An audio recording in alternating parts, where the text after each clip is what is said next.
Get started. Our first plenary speaker is Professor Lesley Day. She's Acting Director at the Monash Injury Research Institute at Monash University, where she heads the Falls Injury Prevention Unit. Thank you very much, Lesley.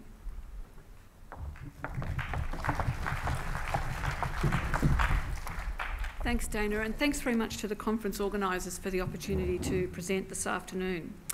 And so in this presentation, I'm going to report on our Falls Prevention Partnership in Victoria, which commenced in 2010 and finishes this year. As you can see, the work was funded by NHMRC and also the Victorian Government Department of Health, and is indeed the work of quite a number of people, and the chief and partner and associate investigators and their institutions are shown on this slide, and I'll acknowledge other contributors throughout the presentation. So the aim of the partnership was very simple. It was to enable a more effective policy response to the falls prevention challenge in Victoria. And this shows in diagrammatic form the research gaps that we thought needed to be filled to support investment in falls prevention by the Department of Health in Victoria.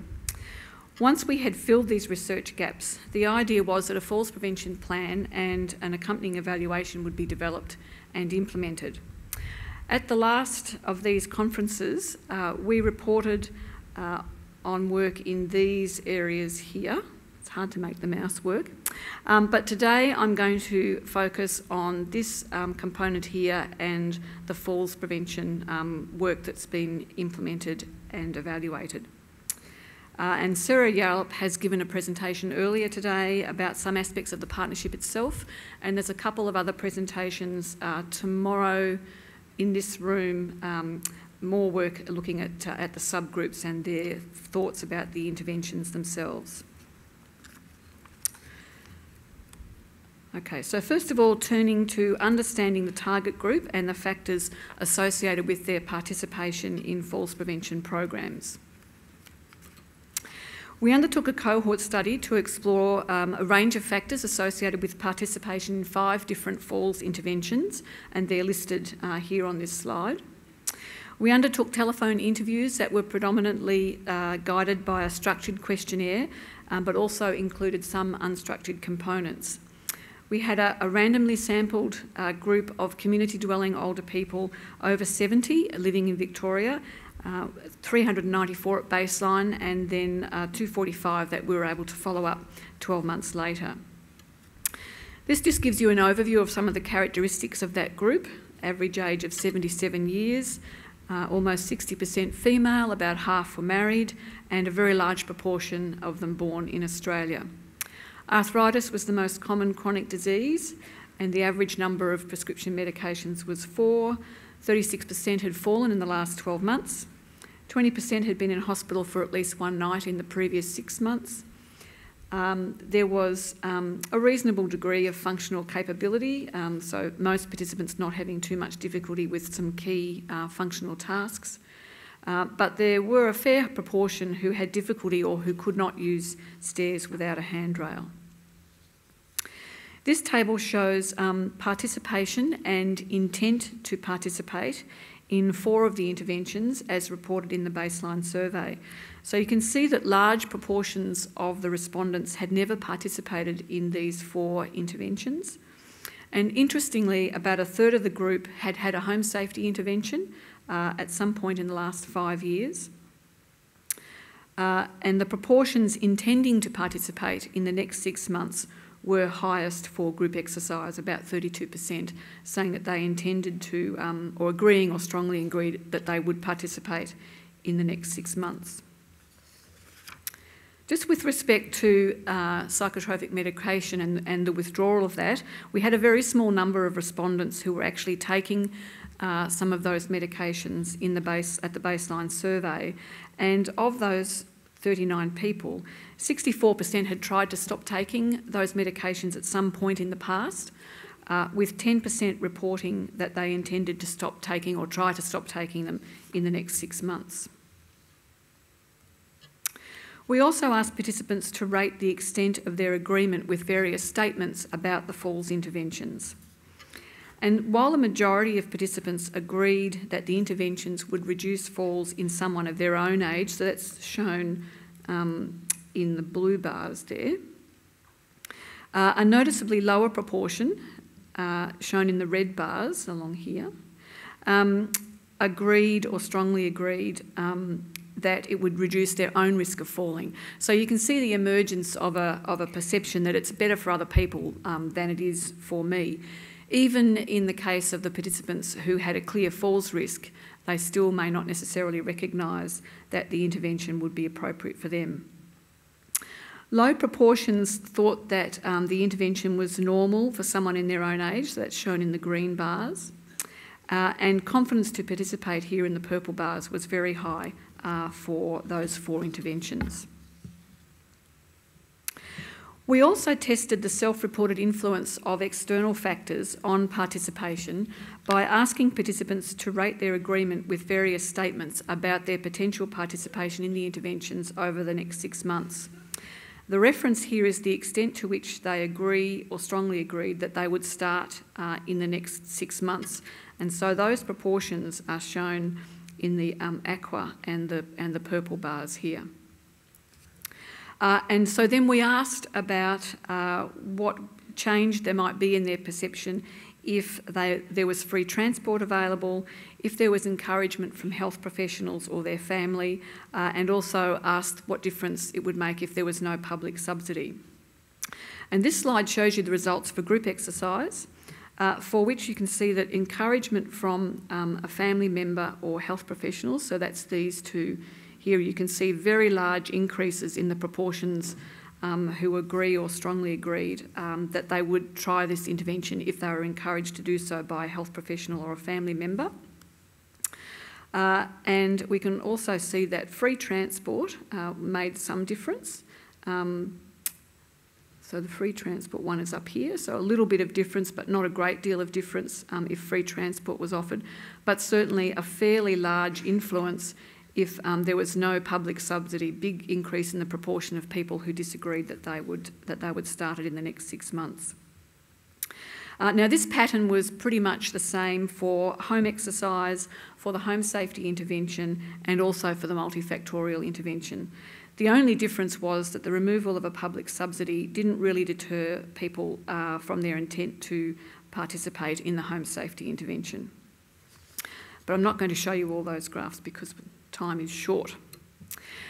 We also undertook a path analysis to examine factors that were associated with actual participation during the 12 months after the baseline survey. This analysis was guided largely by the health belief model, and so we had a range of factors that were measured at baseline and thought to influence participation that we tested in the model. A key factor of interest was intention, measured at baseline, to participate in the intervention in the future. The analysis method allowed us to identify both direct and indirect effects, and for the indirect effects, we were able to identify the pathway for those effects. Now, these are the results for group exercise. The numbers shown here are standardised effects, and the larger the number, the stronger the influence. So we can see here, first of all, that intention had a major influence on actual participation in group exercise, as did past exposure to group exercise, so in the previous 5 years. This was also important in predicting actual participation, and it had a direct effect, and it also had an indirect effect via intention. There were a couple of other influences on participation, one being Australian-born and the other being married, which actually had a negative influence on participation in group exercise. So due to the strong influence of past exposure, we then repeated the analysis for those who had no past exposure to group exercise and found that there wasn't a lot of difference in the factors influencing participation among those who had no previous exposure to group exercise. So we then examined the factors associated with intent. So given that intent is important in predicting participation in the future, what are the things that go to form somebody's intent to participate? We found that exposure to a similar program and also a belief that these programs would be personally effective were major influences on intention to participate. And again, previous exposure had a direct effect and also an indirect effect via this personal effectiveness, the belief that it would work for them. Other less important influences on intention included having had a fracture since turning 65 years of age, which had a direct positive effect through intention, but also a small negative effect via personal effectiveness. So there was some tendency for those who'd had a fracture to be less likely to believe that the group exercise would be effective for them. Having a heart condition also had a negative influence, as you would think that could well be the case for people participating in group exercise. So again, because of the influence of past exposure, we had a look at the same analysis for people who had had no past exposure and found that a belief in personal effectiveness still had a strong influence on intention, but the other important influence that emerged was the social norm, so believing that this is normal for someone of your own age. Other less important influences, again, the heart condition there having a negative effect and also a self-perceived risk, your self-perceived risk of having a fall, having an influence. Now, for home exercise, again, past exposure was a major influence on any participation. And other important influences included having a history of cancer and having difficulty moving around your home, which had a negative influence on participation. But unlike group exercise, we found that intent to participate did not actually influence participation. And again, we repeated the analysis for those people who had no past exposure and found that having a history of cancer was still important. Having had a friend who had fallen had some influence on participation, and having health insurance had a negative influence. I'm not quite too sure why that might be the case. Now, turning to the home safety intervention, looking at actual participation, we found that there were only two influences. One was age, which had a negative influence, so the older the person was, the less likely they were to participate. And also confidence to adhere, important role in actual participation. But again, we found that intent did not influence actual participation.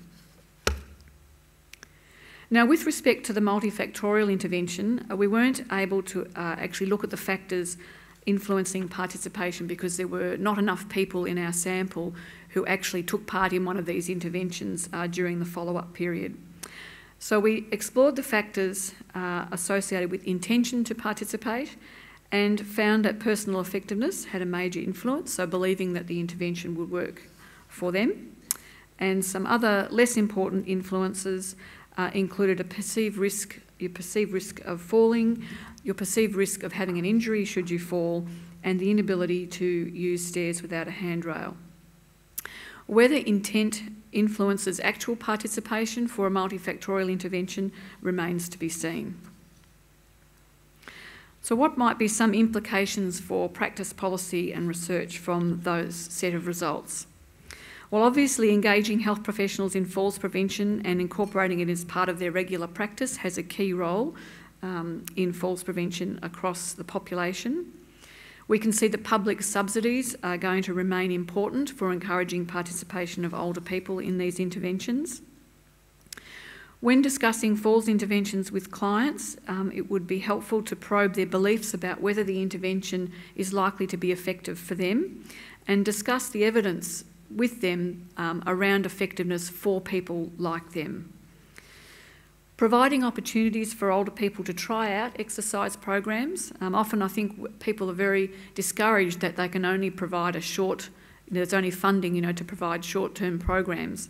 But we can see from this research that for some people, an opportunity to try something out may in fact influence their participation in the future. So if we can give people opportunities to do that and then find pathways to link them into ongoing participation. We should be promoting group exercise for falls prevention as a social norm for older people in particular. And when encouraging clients to undertake group exercise for falls prevention, we can discuss the likely risk of falling to stimulate their intention to participate. With respect to the home safety visit for falls prevention, probing the client's confidence to be able to adhere to the intervention and discussing strategies with them to address any issues that might arise in that discussion may be helpful in stimulating their participation. When it comes to implications for research, clearly understanding how to increase older people's belief in personal effectiveness would be warranted. If we could understand how to get the message across that these things will be personally effective, that would enhance our prevention efforts. And we also need to understand the reasons why those people who have difficulty moving around their place of residence are less likely to participate in home exercise for falls prevention, because this is probably a group that would benefit a lot from undertaking home exercise for falls prevention. So just turning now to what essentially formed a major part of the department's falls prevention plan over the period of the partnership grant, I'm going to talk about some of the results from our evaluation of these programs, including, if I've got time, an examination of factors associated with implementation. So the Victorian Department of Health funded 6 partnerships of community health agencies to deliver 3 evidence-based falls interventions over a 2-year period, from 2011 to 2013. The 3 interventions were group exercise, and home safety visit and modification. And we undertook an evaluation of the delivery of those interventions in the service delivery setting using the RE-AIM framework and diffusion of innovation theory. We measured a range of different things, but today I'm just going to talk about the last 2 aspects here, factors that were associated with implementation and diffusion of innovation, and also the impact that we measured on falls function and quality of life. So just having a look at the actual evaluation of the impact of these interventions on some of those measures. First of all, looking at group-based exercise. So the community health agencies were required by the department to provide group-based exercise programs to ambulatory people over 70 living in their own home, and people with certain comorbidities, diabetes, congestive heart failure, dementia and depression were to be encouraged to participate. But obviously people with debilitating conditions wouldn't be able to participate in group-based exercise. They were asked to provide a program of a minimum of 15 weeks duration that would challenge balance and include at least one component of strength, flexibility or endurance. Most of the services provided either the no falls exercise program or Tai Chi. And the group of people that actually participated had a median age of 80 years of age. A very large proportion were female, slightly over half Australian born, 36% fallen in the 4 months before the intervention. That this group had some functional impairment at baseline, some difficulty using stairs, a smaller proportion having difficulty using public transport without any assistance. And you can see that there were fairly high numbers of people that participated in this program, 794, and we had 528 that we have follow-up data for, and that's the group that I'm reporting on here. So the group-based exercise program ran for 4 months, and we collected participant data at commencement and then on completion of the programs, and we compared the pre and post intervention measures. We found an average and statistically significant improvement of 1.6 seconds in the tug test and 1.8 seconds for performing 3 chair stands. We found no changes of any real consequence in those functional capacity things that I mentioned, but we did see a decrease in the proportions of people who agreed or strongly agreed that they would fall in the next 12 months. So the proportions at baseline shown in blue, and then the proportions at the follow-up shown in red. So quite a change in their falls risk and their falls injury risk. Now, we also looked at falls outcomes, and we compared falls in the 4 months prior to the program with the 4 months of the program period. So this is a pre and post intervention comparison. And we did find large reductions in falls. So these are the incident rate ratios here for falls per 100 person days, 0.42, and the medical attention falls, 0.38. But we have to remember this is not an RCT, and we were really just looking to see, did we see some reduction in falls in this group following on from the improvement in their functional measures. We also measured quality of life using the EQ5D instrument, and we found a small but statistically significant improvement in quality of life when we compared the pre and post measures. Turning now to the home exercise program, the services were required to deliver this to people who are over 80 living in their own homes, with a focus on those who were not interested in participating in group programs. And all of the services used the Otago exercise program, and the people who participated had a median age of 85, 69% were female, 67% Australian born. Just over half had fallen in the 6 months before starting the exercise program, and again this group had some functional impairment at baseline. You can see here they were not quite as good as the group exercise people, higher proportions having difficulty using stairs and public transport. And again, just over 500 people participating, and we had 357 with follow-up data that I'm reporting on in the next slides. There was a little bit of a variation in how the two geographic areas that were delivering the services actually delivered the Otago exercise program. So one area delivered it pretty much according to the original model. So with a physiotherapist doing the initial home visit, the exercise prescription, and the subsequent and final home visits, and an allied health assistant doing the supporting telephone phone calls. The other area had a slight variation on that, with a physiotherapist doing the initial home visit and exercise prescription and the final home visit, and the allied health assistant doing the other home visits and the supporting telephone calls. So we had an opportunity to compare these two different ways of delivering the Otago exercise program in a community setting to see whether they were equally as effective as each other.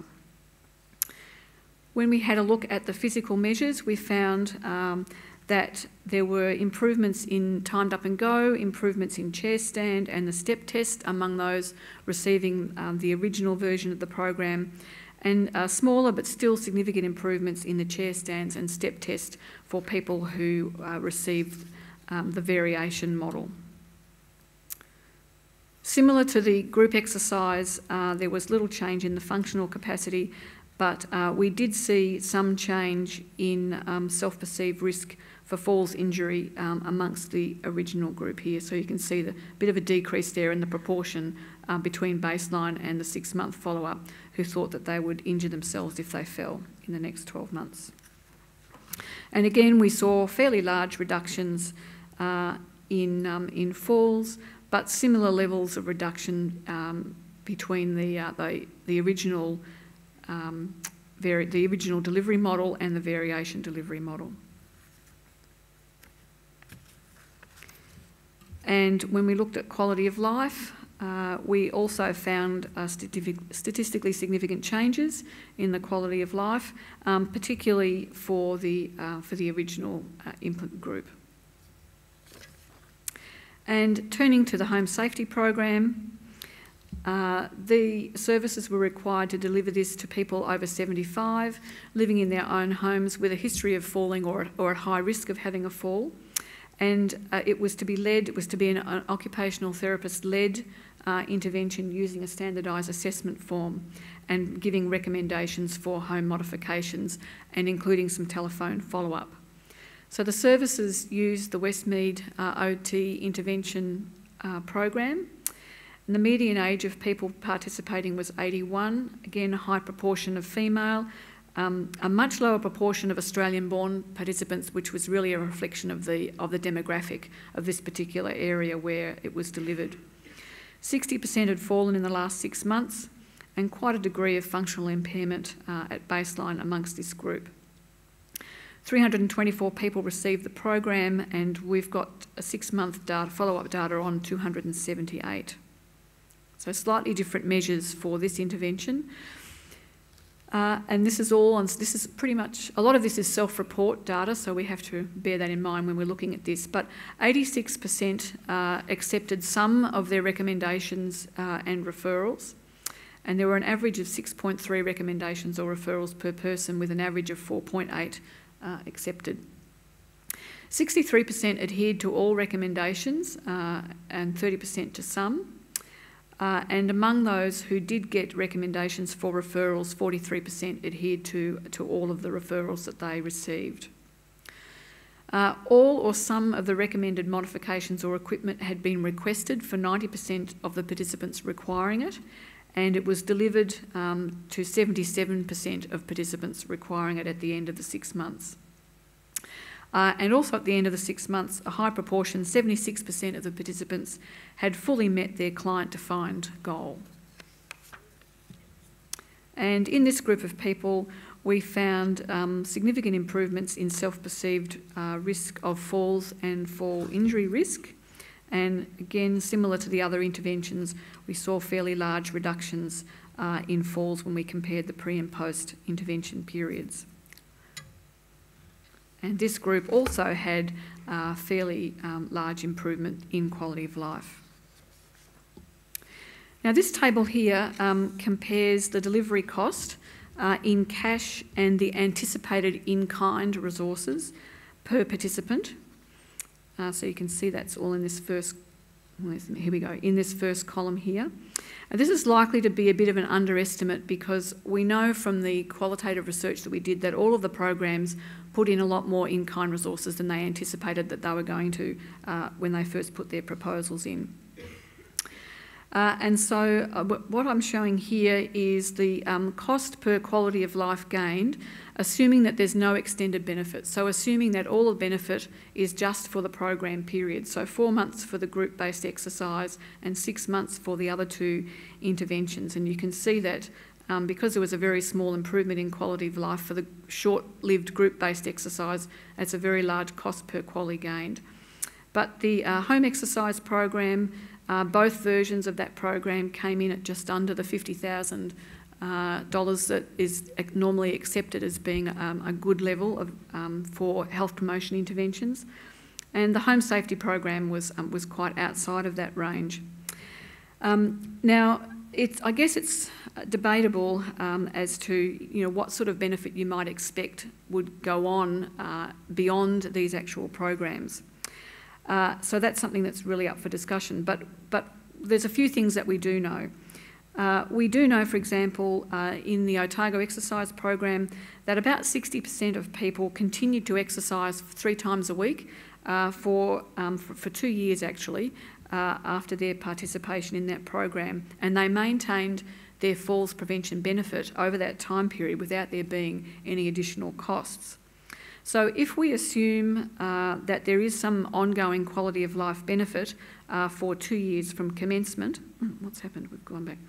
Then the cost per quality gained for the home-based exercise program really drops down to quite a relatively low level.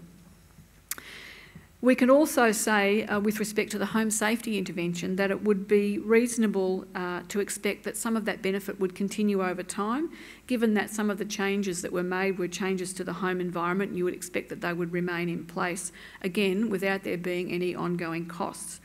And so if we assume that there's an ongoing benefit for up to 12 months from commencement, then the cost per quality gained for the home safety intervention drops below that $50,000 mark. We certainly have less evidence on which to base assumptions about group-based exercise. We know that the benefits of exercise diminish pretty quickly once it's stopped. And it's reasonable to think that maybe some of these people might seek out other group-based programs, but that would mean that there would be an additional ongoing cost to providing those programs. A proportion of those in the group-based exercise program may continue to exercise at home without additional cost. But in order for the cost per quality to drop below that $50,000 mark, all the participants would need to keep exercising without any additional cost for a further 5 months in order for that, to get that kind of benefit that we would like to see from from investment in a health promotion type intervention. And I think that that's probably unlikely to occur in the group-based exercise example. So some implications for, okay, very quickly you can scan down those implications for policy, practice and research, but Dana's telling me that, that there's no time left, so I should finish there. 1 more minute. So the only other thing perhaps that I would like just to draw your attention to is some of the work that we did looking at how these things were actually implemented and how it worked for the community health services when they were implementing these 3 interventions in the community health setting. And because I haven't got time to go through that though, I can just show you on this last slide that there are a couple of publications where we have reported on that, so that you might like to look for those publications coming up in those couple of journals there if you're interested in looking at the detail about just how the implementation worked at the community health level. Thanks very much.